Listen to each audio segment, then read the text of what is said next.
Is this just some meat you picked up from any old butcher around the corner? Can you seriously expect me to eat such cheap meat? You should reorder from a high-end butcher. If a refined lady like me eats this, I'll get sick. Is this some sort of joke, Mrs. Connolly? Even if it is, aren't you taking it a bit too far? Naomi chuckled as she looked at the meat I'd prepared. Surely, the meat I had prepared was something anyone could buy, and I reconsidered that maybe, with Naomi's indulged upbringing, she might not be able to appreciate its flavor. But, the deliciousness of a dish isn't solely about the taste of its ingredients. Naomi, it seems, is unaware of such an essential thing. So, I've devised a plan to teach Naomi the essence of cooking, something any housewives should know. I was certain this strategy would work. I am Helen Connolly, a housewife in my 60s. I live with my husband, David. We have one son, Joseph, is already married and has built his own family. Joseph and his wife live near us. Because of that, we often have exchanges with them. However, there was one thing that troubled me. My relationship with my daughter-in-law, Naomi. Naomi, who claimed to be brought up as a high-class lady, had quite a selfish character. Mrs. Connolly, I want to eat some delicious sweets. Can you go to the popular shop downtown and get some right now? Eh? But isn't it known for its long lines? If I go now, I might get to stand in line, but they'll probably be sold out before I can buy any. Can we do this another time? One day, when I was visiting Joseph and Naomi's home, Naomi suddenly blurted out such a selfish request, and I finally said no. At my words, Naomi let out a big sigh and said, "You don't have a right to refuse. Just hurry up and go buy it," and she forcibly kicked me out of the house. Thinking that I shouldn't further upset Naomi and complicate things, although reluctantly, I decided to head to the popular bakery downtown where there was reportedly always a line, at 3 p.m., when the sun was still brightly shining. Sure enough, there was a line in front of the store. I joined the end of the line and waited for my turn. As I gradually moved forward, a feeling of hope sprang up in me that maybe, just maybe, I could buy some. But at the same time, I was feeling exhausted. The weather today was quite good, and it was so warm that it was described as unseasonal weather on the weather forecast. Because of that, the temperature was quite high, and the sun was exceptionally strong. I was starting to feel nauseous and was thinking, I may not be able to do this after all, but since the line was gradually moving forward, I endured. However, just when I thought I could finally buy some, all the pastries were sold out. I was disheartened, thinking I was so close to being able to buy some, but I held it in because it wasn't the bakery's fault. Then, out of courtesy, I stopped by our regular bakery in the neighborhood and brought back their most popular pastries. However, the moment Naomi saw them, her face filled with anger. "Are you really trying to feed me such cheap pastries? You're a real monster, Mrs. Connolly. I'm sorry, but I can't eat these. Could you please dispose of them?" She spewed such harsh words. David and I ended up eating the pastries. I was quite torn about whether to discuss this matter with Joseph or not. I seriously considered consulting Joseph about this issue, but I was scared to say anything for fear it might cause a rift between him and his wife if he took this matter to heart. However, taking advantage of this, Naomi's attitude escalated even further. Especially when she was alone with me. "Mrs. Connolly, I'd like some high-end sushi today. You will buy it for me, won't you? Mrs. Connolly, can you come do the chores? In my parents' house, we had a maid to do all the housework. Mrs. Connolly, you're practically like a maid, aren't you? Mrs. Connolly, I'm bored. Can you be my conversation partner? In my parents' house, there was never anyone who would let me be lonely.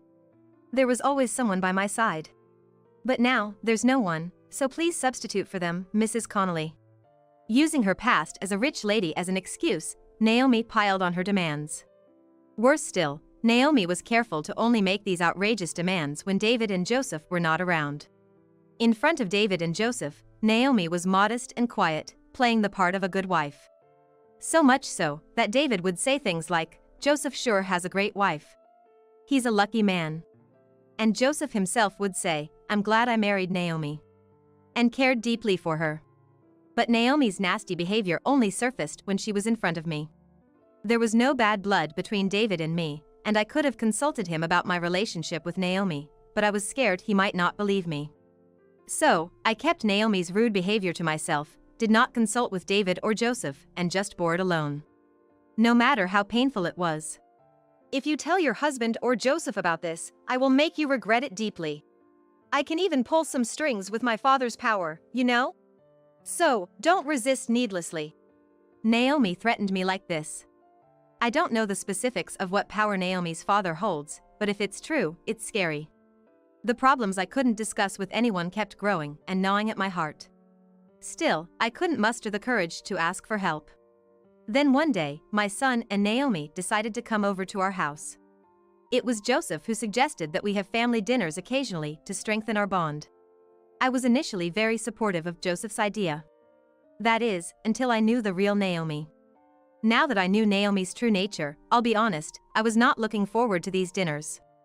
I decided to buy some meat from a local butcher shop and make steaks, hoping it would put Naomi in a good mood. I wanted them to eat it fresh off the grill, so I decided to cook it after they arrived. So I seasoned the meat and waited for them to arrive. Mom, Dad, good to see you today. Before long, they arrived at the house. In front of Joseph and David, Naomi was acting rather reserved and, with a smile, she said, "I'm looking forward to your cooking, Mrs. Connolly." When I told my son and Naomi, "I'm making steak today, so please enjoy," Naomi replied, "Cooking all by yourself must be quite the chore, let me help you," and made her way to the kitchen. Initially, I thought everyone was stepping into the kitchen. However, as soon as Naomi saw the meat on the counter, she screamed, "What is this?" "Let me guess, you bought this from a common butcher shop, didn't you? How could I eat such cheap meat? Order it from a luxury butcher shop. If a lady like me were to eat something like this, I'd get sick. Mrs. Connolly, is this some kind of joke? It's a bit too much even for a joke, don't you think?" Naomi said this, pointing at the meat. Her voice was so loud that it brought David and Joseph into the kitchen. "What's going on?" they exclaimed. "Mrs. Connolly was going to feed me this cheap meat. This is unbelievable.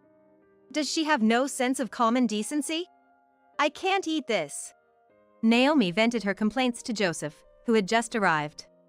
The two of them were taken aback by Naomi's sudden change, possibly because she always acts quite demure in front of Joseph. "It looks like perfectly good meat, doesn't it? What are you talking about? This thing is like dog food. I come from a high-class family, you should have got the meat from a premium butcher." Naomi protested. It's one thing for her not to like it, but this was excessive. Besides, Naomi didn't understand something crucial. The enjoyment of a meal isn't solely about the flavor of the ingredients. With just one method of cooking, the ingredients can be transformed. It's probably my role to teach her that. Feeling this way, I set up a certain plan. All right. I apologize for preparing such cheap meat. I'll get some from the luxury butcher shop. Could you wait a little while? Upon hearing this, Naomi seemed satisfied, nodding her head and saying, "You should have done this from the start." When I asked her about the luxury butcher shop she often uses, it turned out to be quite pricey. It was a painful expense, but there's no other choice. I called them up and fortunately, they had just received a new shipment and could prepare some right away, so I decided to go pick it up. It might take some time, so feel free to head back home for a while. It could be a nice change of pace. What? That's too much trouble. Naomi was displeased with my suggestion, but Joseph intervened and said, "Come on. You don't have to go home, but how about a walk?" With that, Naomi reluctantly agreed, "If you say so, Joseph."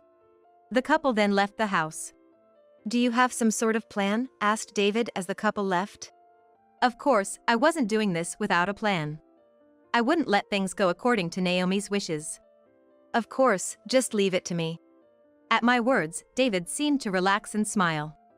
This is all a setup for my revenge. Naomi has to pay for what she's done. I've been put down and treated horribly by her time and time again. This was absolutely unforgivable. I couldn't rest until I took my revenge on Naomi, completely and thoroughly. I was even ready to do whatever it took. I was serious. I wondered what Naomi's face would look like when it was all over. Just imagining it made my heart pound. But I calmed myself down. The drama of my revenge had just begun, it was too soon to celebrate. After receiving and cooking the meat from the butcher's shop, David and his wife had just returned home. Looking at the packaging from the butcher's shop on the kitchen counter, Naomi nodded in approval and even had the audacity to tease me, "You should have done this from the start." Always complicating things, that's your special skill, isn't it, Mrs. Connolly? The old me would have reacted to every word and been hurt. But now, on the verge of my revenge, I felt no mental pain.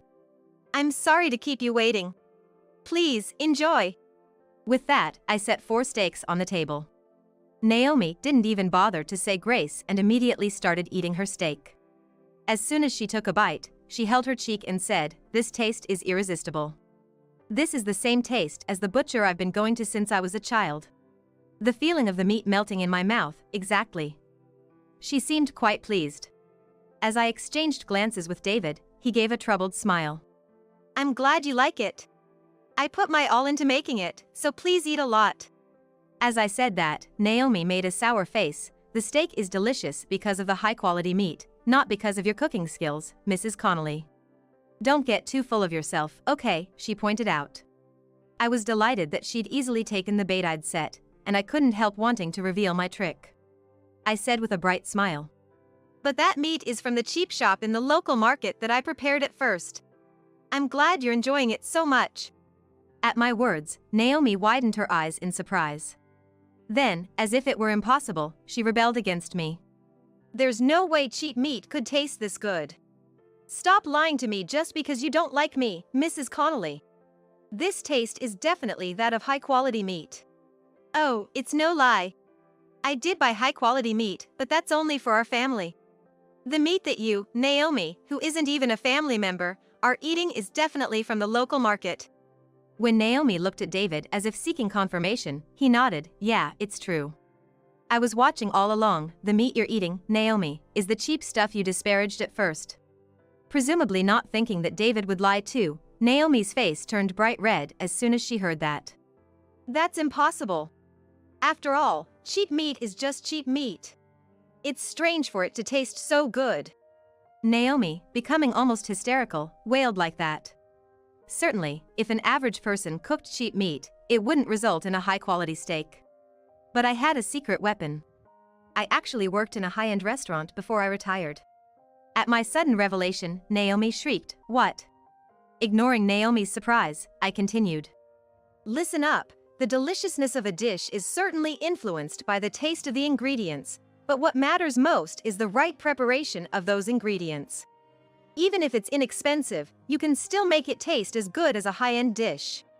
That's what I learned during my working years. That's why I couldn't ever forgive you, Naomi, for dismissing it just because it was cheap meat. At my words, Naomi muttered, "No way, and that's impossible," and then pleaded, "That's a lie. You never worked in a high-end restaurant, did you, Mrs. Connolly? Tell me it's a lie." Naomi cast a desperate glance at Joseph. Until now, Naomi, who had been behaving maturely, changed dramatically, and Joseph, who had been somewhat dazed, came back to himself and said, "No, it's not a lie. I often went to Mom's workplace when I was young, and I got to eat delicious food there." His words served as the best proof that my words were true, and Naomi slumped down, muttering, "No way." This is what happens when you measure people by your own selfish standards. If only she had taken a proper look at who I am from the beginning, and treated me with the right amount of respect, none of this would have happened. I couldn't help but chuckle at the sheer naivety of Naomi. But the revenge play isn't over yet. I still have the main dish to serve. Now that it has come to this, I must thoroughly defeat Naomi. Thinking this, I opened my mouth again. Naomi, you always use the excuse that you're a high-class lady, but are you really one? I had been wondering about this for a long time. Honestly, I had never heard Joseph say anything about Naomi being a high-class lady. Of course, there was a chance he simply hadn't mentioned it. If she really was a high-class lady, then it would be rude to doubt her like this. So, this was the perfect opportunity for me. If she was truly a high-class lady and frequently had the opportunity to eat high-quality meat, then she would surely have seen through the true nature of the meat, even if I was the one who cooked it. But Naomi couldn't discern it and even praised the meat. Her behavior as a high-class lady seemed nothing more than fake. If she really wasn't a high-class lady, then she had been telling me a terrible lie. As I stared at Naomi, she averted her eyes in discomfort. She seemed to not want to answer my question. Wait, Naomi a rich girl? No way, Naomi is just from an ordinary family. There's no way she could have married me if she was truly a rich girl. We're from an average household. Even if Naomi didn't answer, Joseph told us the truth. Upon hearing Joseph's words, I nodded in agreement, thinking I knew it. Hey, Joseph! Let's not discuss this now. At Joseph's words, Naomi became flustered, trying to stop him, but it was too late. It turned out that all this time, Naomi had lied when she said, "Because I'm a rich girl." She was just making excuses to trick me. I can't believe it. She went so far as to lie to me in such a horrible way. I can't begin to express how much Naomi's lies hurt me. But I guess, to Naomi, how I felt didn't matter. I was insignificant in Naomi's world. I was taken aback by the lies that had been told for such a long time when Naomi, looking panicked, blurted out her words. So what if I wasn't a rich girl? I am still your daughter-in-law. I married into this family, so it's only right that I should be respected. All I did was make sure I received the respect I deserved. Yes, I lied, but that's not a big deal. I didn't do anything wrong. Naomi continued to insist, I didn't do anything wrong, trying to escape from her guilt. What do you mean you didn't do anything wrong? If you were truly innocent, then what was all the hardship I've been through about? I had been treated poorly by Naomi this whole time. Even when her unfair treatment made me angry, Naomi didn't accept it and used her claim of being a rich girl to escape from her guilt. In the past, I might have forgiven Naomi's actions. At least, I had acknowledged her as a part of the family. That recognition was shattered today. Naomi's reaction to the meat I prepared was the trigger. I had been trying my best to act as a family. I thought that if I could support her, I should. Ideally, I wished we could support each other. But Naomi was the one who crushed these hopes of mine. I wanted to bond as a family, I wanted to hold hands and live together, but Naomi never made any such efforts, and so my dream as a family was crushed. I didn't do anything wrong. It was all Mrs. Connolly's fault. To Naomi, who tried to pin all the blame on me, I responded with a smile. Even if you say I'm the bad one, I don't care. I just can't consider you as family anymore. Please, for the love of God, just don't involve yourself with me anymore. I can't stand the thought of getting along with you, someone who lied to deceive me. I was basically disowning her with those words. Upon hearing this, Naomi, her face filled with despair, pleaded, "No, you're joking, right?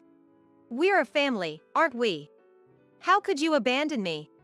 We're a family, aren't we supposed to help each other?" Despite having belittled me all this time, Naomi's words sounded as if she were clinging to me. Naomi was the one who never treated me as family. And she has no idea how much hurt she caused me. I'm sorry, but I've made my decision. Whatever you do from now on, I will not involve myself. I will no longer act as your family member. As of today, you are a stranger to me. So, I will no longer grant any of your whims. When I made my stand, Naomi fell silent, dejected. Joseph took Naomi and went back to their house. I've suffered for a long time.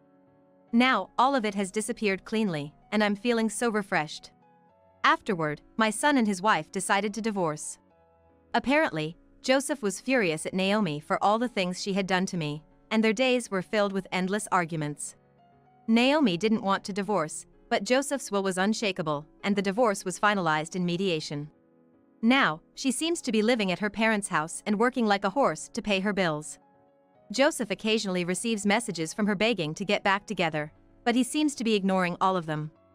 I never knew she was such a person. I really lost out marrying her. Joseph had this to say about Naomi. Indeed, I too felt that getting entangled with such a woman was a disaster. Ever since then, we've been spending very peaceful days. When they divorced, they moved out of the house they had been living in, and Joseph moved in with us, and now we are a family of 3. Whenever I serve my cooking, both Joseph and David are very happy and eagerly dig in. It doesn't matter if the ingredients are expensive or cheap. They appreciate my cooking skills. Being praised for the meals I prepare for my family is my greatest pride. I am sure I will continue to serve my beloved family with my cooking. Until the day my body no longer moves, I want to cherish this ability.